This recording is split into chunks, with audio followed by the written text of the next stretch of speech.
திமுக இளைஞர் அணி செயலாளரும் தமிழ்நாடு துணை முதலமைச்சர் உதயநிதி பிறந்தநாள் விழா மாபெரும் பொதுக்கூட்டம் பம்மல் தெற்கு பகுதி திமுக சார்பில் நடைபெற்றது. இதில் பங்கேற்ற ஆயிரக்கணக்கான பொதுமக்களுக்கு நலத்திட்ட உதவிகளை வழங்கினர்.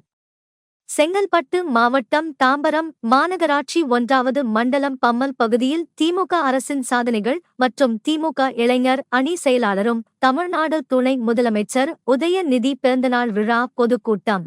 திமுக காஞ்சிபுரம் வடக்கு மாவட்டம் பம்மல் தெற்கு பகுதி சார்பில் மண்டலக்குழு தலைவரும் பகுதி செயலாளருமான பம்மல் வே. கருணாநிதி ஏற்பாட்டில் நாகல்கேணி பெரியார் நகர் பழனியப்பா தெருவில் நடைபெற்றது.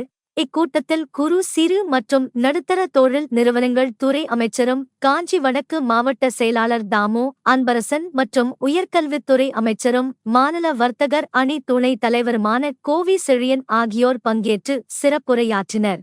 இக்கூட்டத்தில் பங்கேற்ற 1000க்கும் மேற்பட்ட பொதுமக்களுக்கு நலத்திட்ட உதவிகளை வழங்கினர்.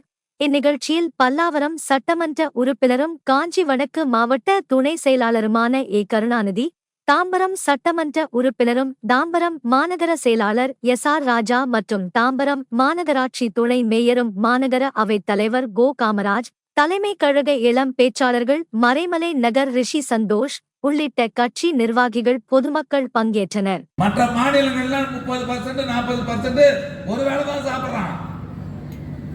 ஆனா இந்திய அளவுல பாத்தீங்கன்னா தமிழ்நாடு கேரளாவில தான் பசி இல்லாம சாப்பிடுற